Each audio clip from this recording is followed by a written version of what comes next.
സ്വർഗത്തിൽ വലിയ ഒരടയാളം കാണപ്പെട്ടു.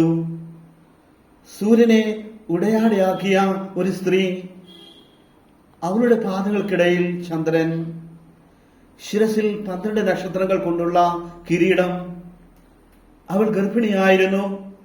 പ്രസവ വേദനയാൽ അവൾ നിലവിളിച്ചു.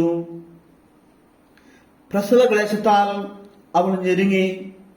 സ്വർഗത്തിൽ മറ്റൊരടയാളം കൂടി കാണപ്പെട്ടു. ഇതാ അഗ്നിമയായ ഒരു ഉഗ്രസർപ്പം.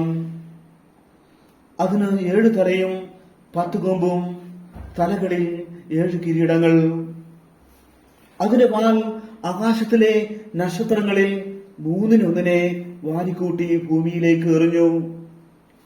ആ സ്ത്രീ പ്രസവിക്കുന്ന കുഞ്ഞിനെ വിഴുങ്ങുവാൻ സർപ്പം അവളുടെ മുമ്പിൽ കാത്തുനിന്നു.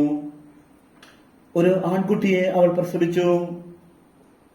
സകല ജനപദങ്ങളെയും ഇരുമ്പ് ദണ്ടുകൊണ്ട് ഭരിക്കുവാനുള്ളവനാണ് അവൻ.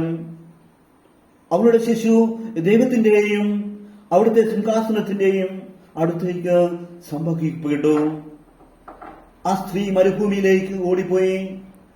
അവിടെ 1260 ദിവസം അവളുടെ പോറ്റുന്നതിന് ദൈവം സജ്ജമാക്കിയ ഒരു സ്ഥലമുണ്ടായിരുന്നു.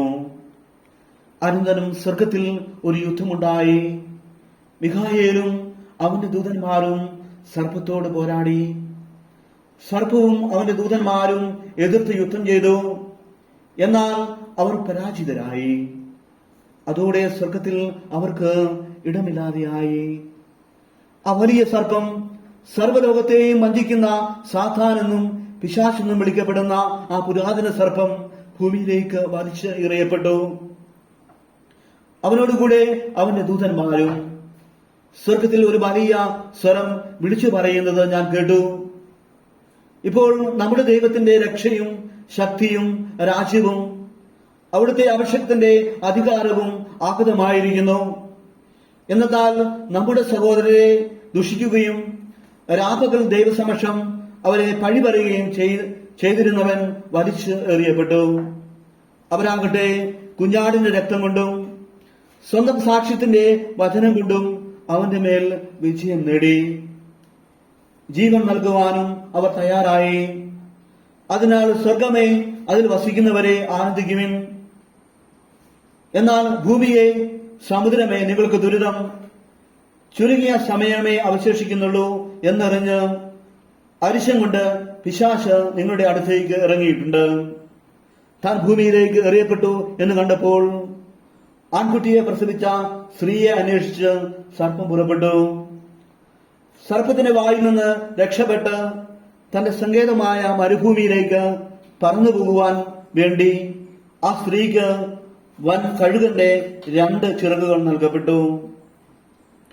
സമയവും സമയങ്ങളും സമയത്തിന്റെ പകുതിയും അവൾ അവിടെ സംരക്ഷിക്കപ്പെടേണ്ടിയിരിക്കുന്നു. സ്ത്രീയെ ഒഴുക്കിക്കളയുവാൻ സർപ്പം തന്റെ വായിൽ നിന്ന് നദി പോലെ ജലം അവളുടെ പിന്നാലെ പുറപ്പെടുവിച്ചു. എന്നാൽ ഭൂമി അവളെ സഹായിച്ചു. അത് വായ് തുറന്ന് സർപ്പം വായിൽ നിന്ന് ഒഴുകിയ നദിയെ വിഴുങ്ങിക്കളഞ്ഞു. അപ്പോൾ സർപ്പം സ്ത്രീയുടെ നേരെ കോപിച്ചു. ദൈവകൽപ്പനകൾ കാക്കുന്നവരും യേശുവിന്റെ സാക്ഷ്യം വഹിക്കുന്നവരുമായി അവളുടെ സന്താനങ്ങളിൽ ശേഷിച്ചിരിക്കുന്നവരോട് യുദ്ധം ചെയ്യുവാൻ അത് പുറപ്പെട്ടു. അത് സമുദ്രത്തിന്റെ മണൽത്തിട്ടയിൽ നിലയുറപ്പിച്ചു.